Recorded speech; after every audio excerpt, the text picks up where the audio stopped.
Ghostery makes the web not suck. And we do that for consumers by giving them the most popular consumer privacy tool they can get. And we have commercial solutions that we sell to most of the companies here and to hundreds of big brands, retailers, travel, banks, publishers. And it all has a common goal, which is to make transparent what's actually happening on the web and let everybody gain control over their web experience so they can make the most of it. So do you consider it an ad blocker or not? No.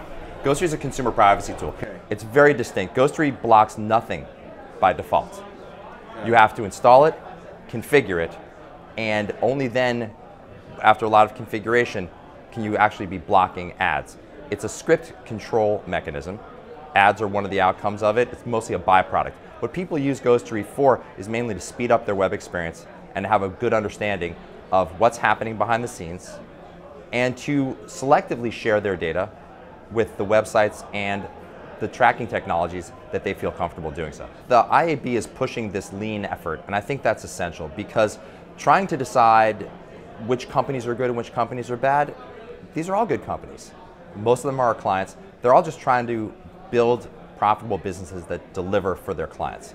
It's around the speed, the security, and the performance of their tech.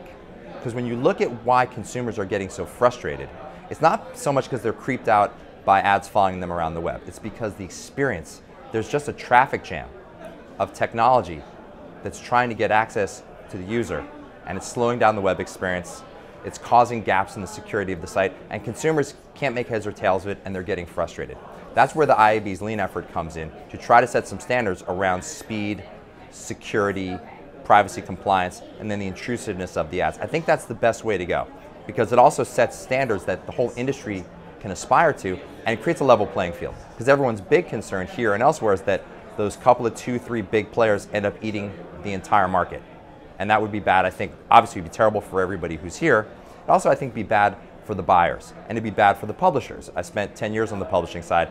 Having a diversity of monetization options is really important. Ghostery has 2 commercial business lines. One is we are the leading provider of ad choices compliance. If you see one of those blue ad choices icons, if it's not from Google, Microsoft, or Yahoo, it's probably about a 90% chance it's from us. And we sell a SaaS platform that we call Ghostery Marketing Cloud Management that brands and publishers, hundreds of them, use to make their websites cleaner, faster, and safer. As an entrepreneur, I have to be an eternal optimist, although sometimes things get worse before they get better. And it's important to separate the financing market from the actual ad market. The ad market is still very strong. It's unfortunately, the reckoning seems to be on the horizon. And Terry said winter is coming. Yeah, I think it's coming, but I don't think it's going to be any type of nuclear winter or ice age. I think there's going to be a new level of discipline that investors are going to impose on their companies to find ways to be sustainably profitable while generating real revenue growth. And that's not as easy as it's been in the past. So there'll be a natural selection that's going to happen, and some companies unfortunately won't make it, and some will. The market has always been ruthless in separating the winners from the losers.